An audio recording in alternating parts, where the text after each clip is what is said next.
So let's go over materials. First things first, you're going to need a reference photo of some sort. This is a kitty that I found on my local SPCA website. She's quite possibly the most adorable thing I've ever seen, and I love her.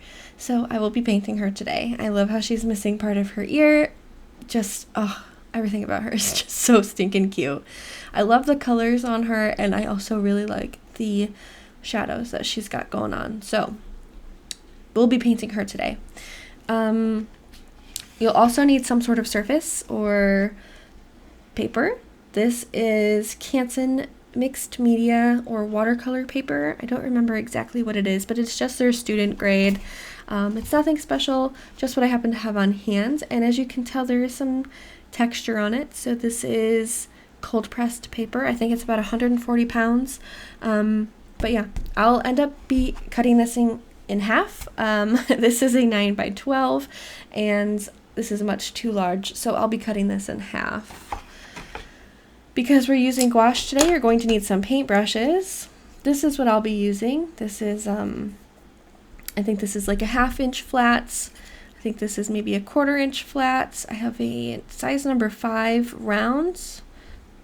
This is my favorite paintbrush of all time. These two actually are my favorites.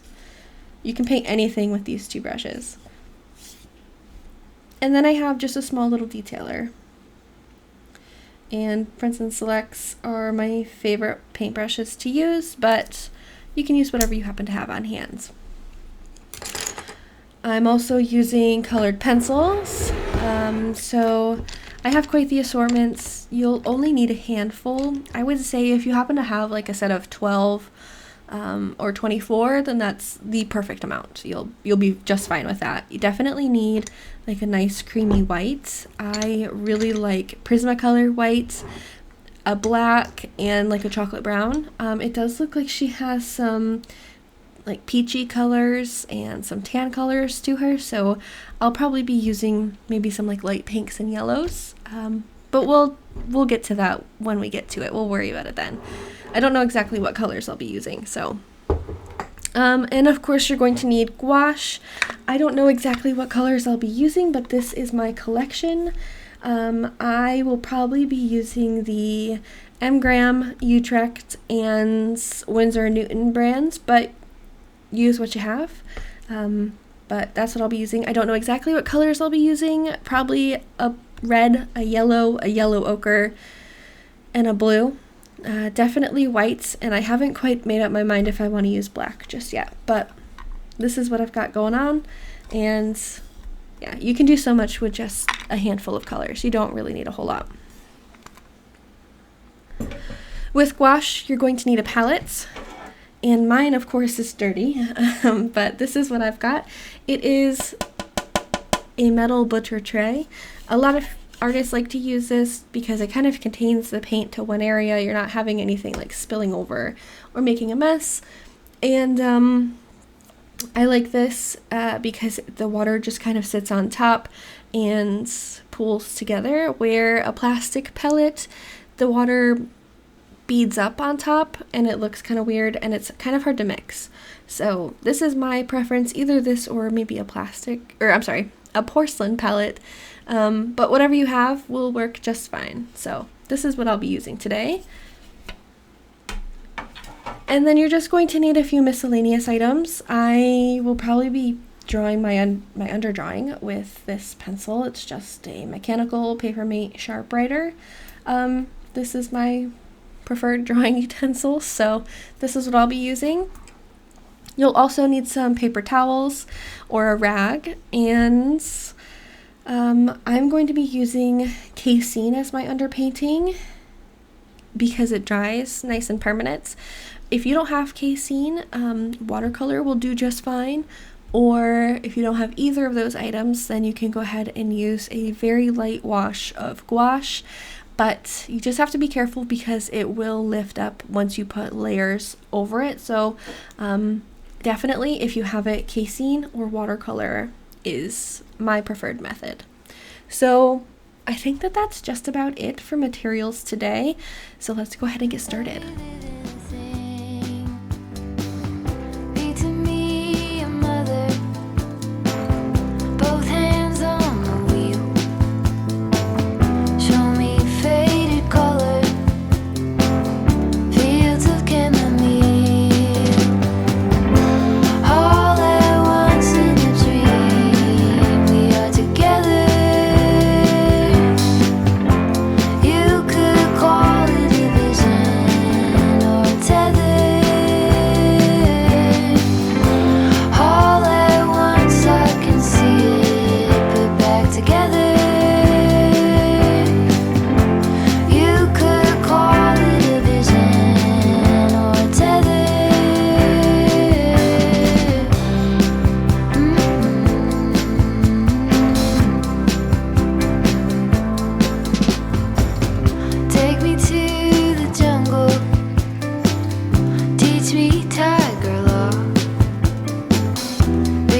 Okay, so now that we're letting our base layer dry, let's go ahead and get our palette set up.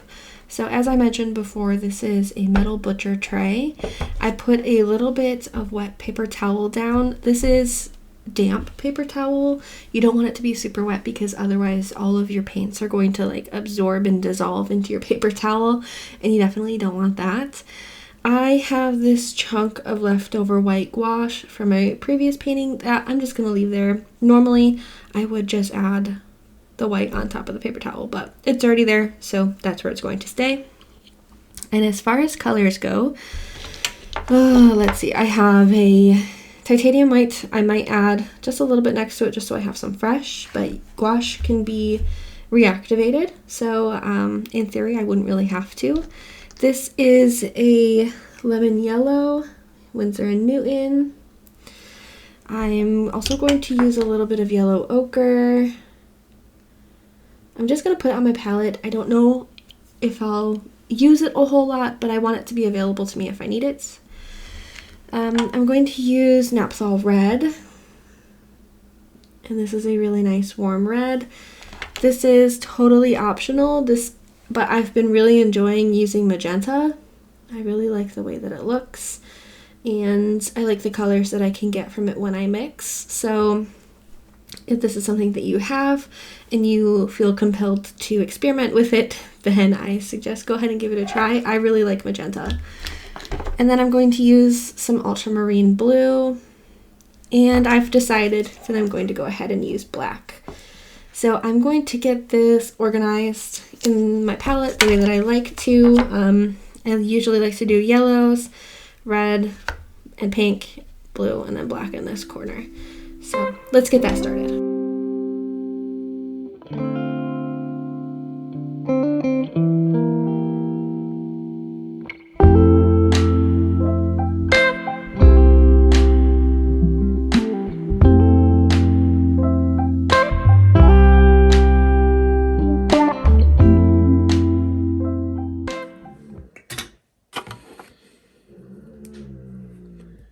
Wow, you are a grumpy boy.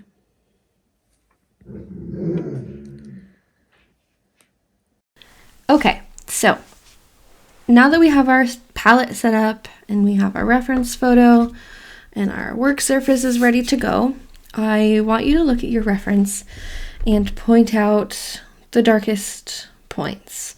Ignore the backgrounds. Just look at your reference and pick out where you see the darkest values. So personally for me, I see the darkest values being in the pupils and the shadow right in the nose. If you have a dark animal or a darker cat, it might be more difficult for you to point this out. And maybe we can touch on it at another time. I can do a black animal, but personally, I see the darkest values being these pupils and right here, maybe a little bit right here, but that's where I'm going to start. I like to start with the darkest value because it really anchors your painting in, and you can branch off from there. I would much rather be too dark than too light. If you go too light, it ends up making your work look very amateur, like you're too afraid to go dark. Do you know what I mean? Like when you first start painting and drawing, you're really careful. You don't want to mess anything up. But I want you to throw that feeling out the window now because you need to go dark. So I'm going to mix a dark value. I'm going to be using blue, black, and maybe a little bit of yellow for these pupils. Just a dark value. It doesn't have to be anything specific. I'm not going to give you like a formula for how much of the black and the blue to mix in. Just whatever your heart feels right. This is supposed to be enjoyable and fun. This is not a science. So I will come back once I have a dark value mixed in for these dark chunks. Okay, so we have our dark value mixed in. You want it to be, I tend to paint on the thin side, but you want it to be the consistency of like half and half or heavy cream.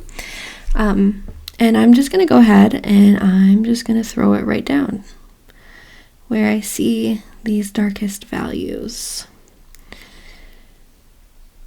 And it doesn't have to be anything, doesn't have to be exact. You're gonna adjust this later on anyways.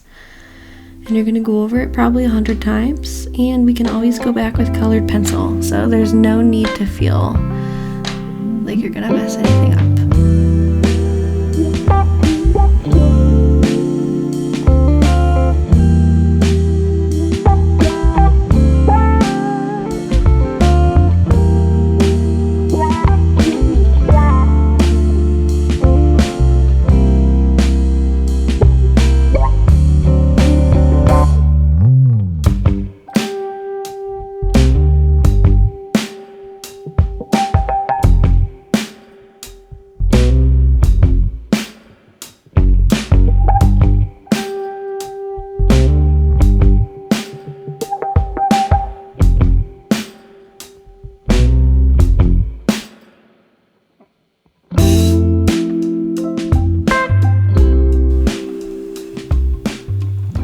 Okay, so this is what we've got after putting our black value down, our darkest value. I did end up showing you how I mixed it, and it's mostly red and blue with just a hint of black. And so yeah, that's what we've got. And honestly, at this point, it's just picking up part and then stemming off of that. So I'm gonna go around the edge of her eyes. She has a little bit of like a purple tone down here on either side, and the top lid has a little bit more of a pink value, so I'm gonna go ahead and branch off from there. But honestly, I paint very intuitively. The only training that I have for gouache painting is a class that I took with Watts Atelier, so I feel very self-taught in this matter, so take whatever I say with a grain of salt. You kind of just have to feel your way through it and, you know, decide what's best for you to do in that moment. So I'm going to go ahead and do the values around her eyes, put in some of this color for her iris, and the highlights I do like to save until the last. So let's go ahead and do that.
a dream, we are together.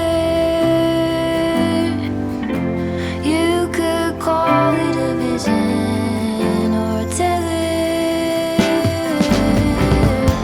All at once I can see it, put back together. Okay, so at this point it's time for some details. I'm going to start with this eye because this is the eye that I want to have the more detail, more focus on. I read somewhere, or I took a class somewhere that said that if you're painting a portrait, then one eye should have more detail than the other. So this is going to be my detail. Oh, I'm pointing at the wrong. I'm pointing at my reference photo. This is going to be my detail eye. There's some gray right here I'm going to add in, and right here. And then just add in some of these identifying markers, and then I'll go in for the mid-tone of the more creamy color, and then we'll branch off from there. But I'm going to start with these tiger stripes that she's got on her face here.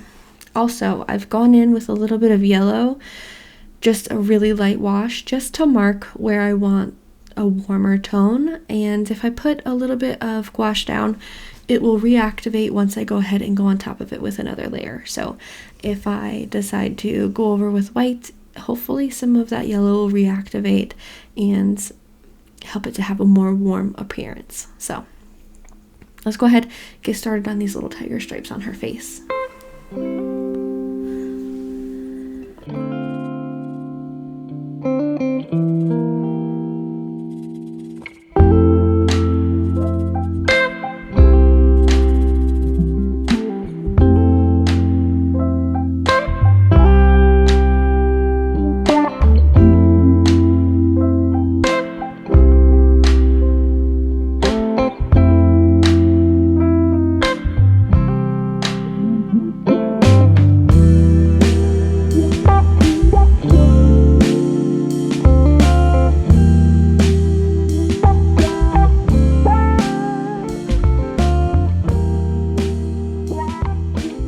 So now that the mid-tone of her darker tiger stripes are done, I'm going to go ahead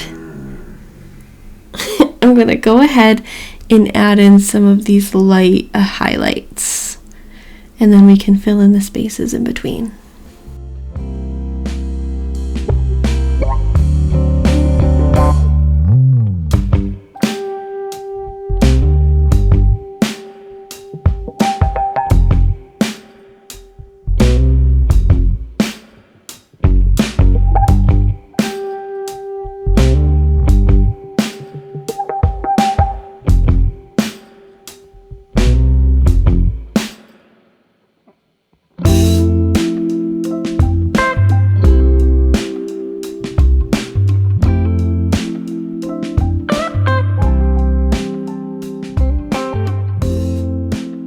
Okay, so at this point I have a mid-tone for the darks and mid-tone for the lights.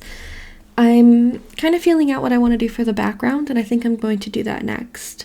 I know that this is kind of all over the place, but this is just my personal preference. I like to find the temperature of my painting first, and then I'll jump from there.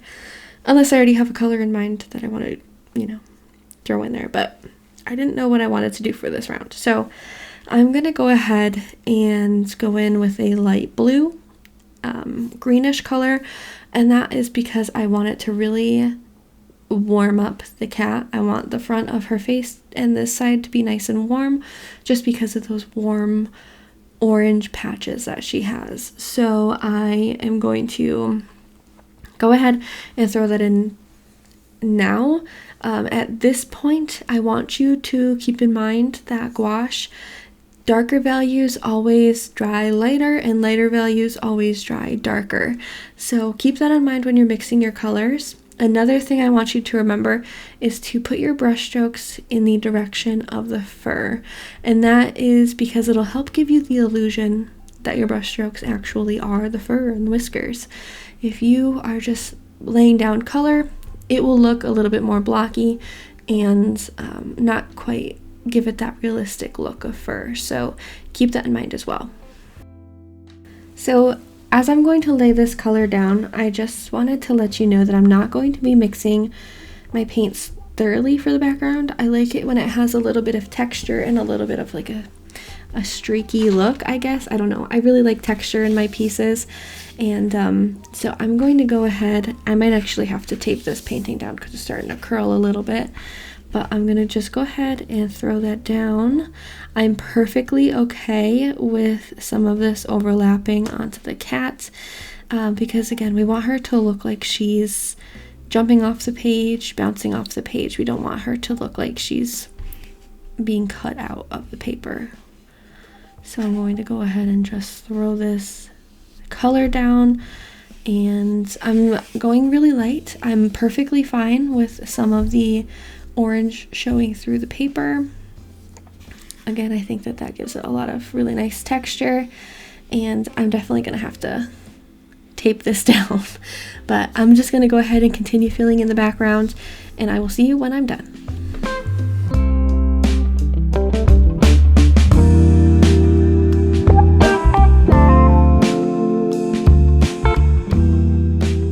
Okay, so this is what we've got. Background is still drying a little bit, but I'm all right with it. I've never been so indecisive about a background, but I like where it's headed. I may change it later on down the road with some colored pencils, but this is what we've got for right now, which is perfectly fine. I'm going to go ahead and I'm going to add in her tiger stripes on this side now. And I might go ahead and go in and do some of these warm light colors that she has going on too. If you haven't caught on by now, gouache is kind of just guesswork. You're putting down colors that you think are right and you're adjusting. That's how like every drawing and every painting on the planet is. So it's really not too hard. It's just trying to find a method and a sequence that works for you, finding the colors that work, using the brushes, finding the paper, just things that work for you to make the whole process that much easier. So that's my next step, is to go ahead and add in the dark values on her face, and I might do a little bit in her ear just to anchor her even more so into the painting, into the paper, and then go in with these warm darks that she's got going on. There's an ugly stage to every painting, and I feel like she is not quite at the ugly stage, but she's close.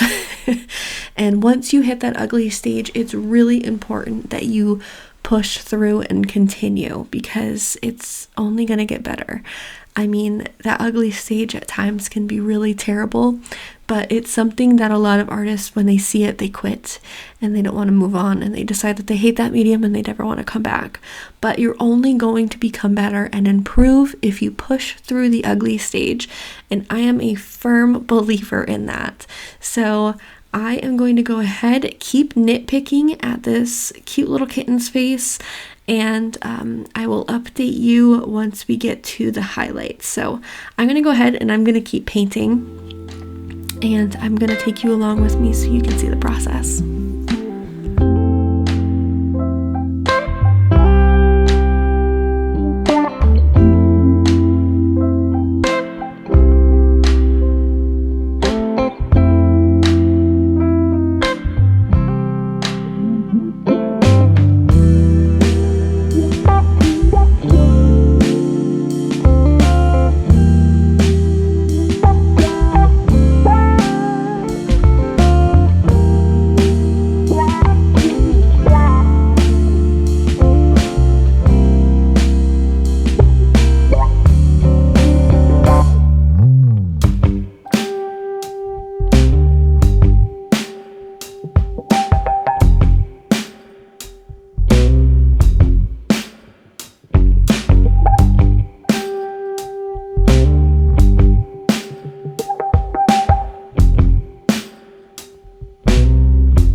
So another tip that I have for you for painting with gouache is to start off really light. I personally like to start off with a nice thin wash just to kind of get my bearings as to where I want certain colors, certain values, and just so that I can build up the colors, especially with something like fur. You definitely want to layer your colors.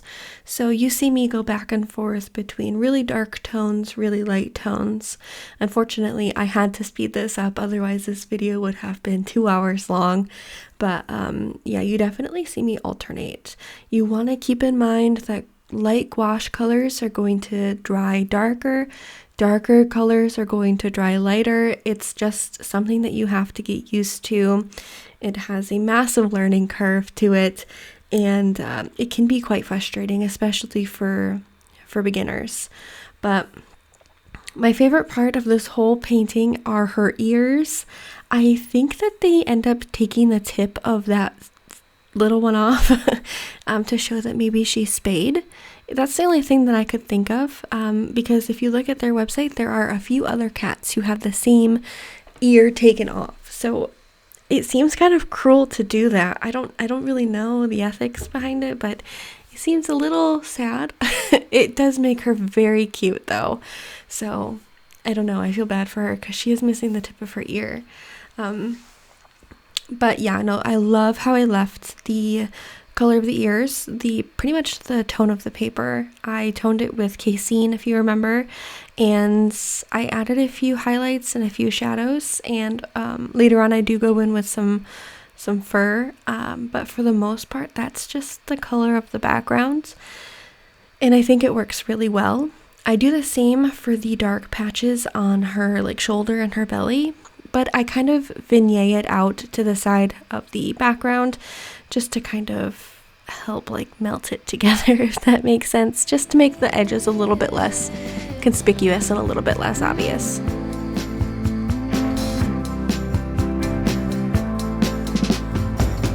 Take me to the jungle, teach me tiger law, read to me a poem, sing to you a song, drunk in my devotion, laid out on your chest, student of abandon, with you I am blessed. All at once in a dream, we are together. So I'm just building layers up, starting with thin paints and finishing with thick paints.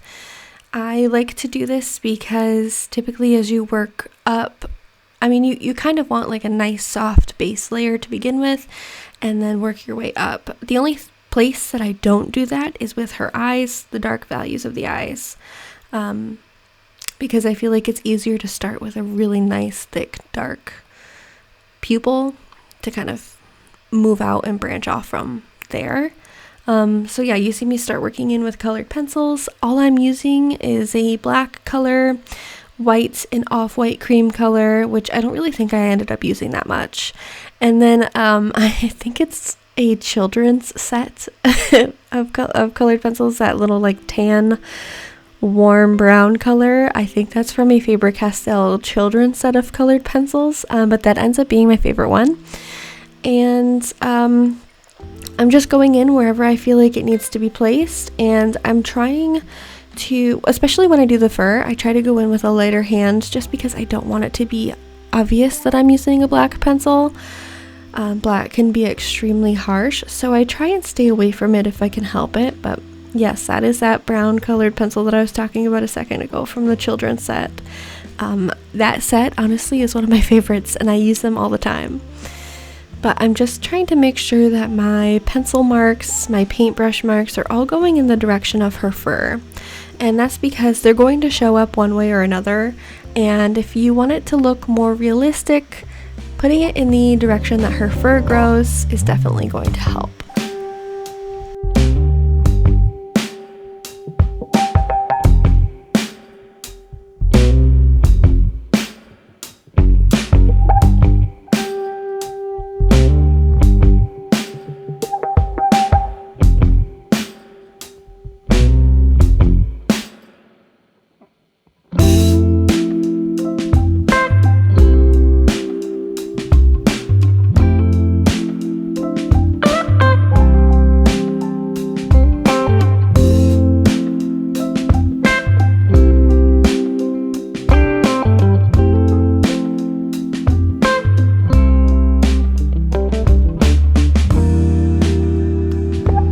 this is my favorite parts. We're getting to the whiskers. I love painting the whiskers, although sometimes it can be really difficult. My hand shakes really bad sometimes, especially if I'm trying to be steady.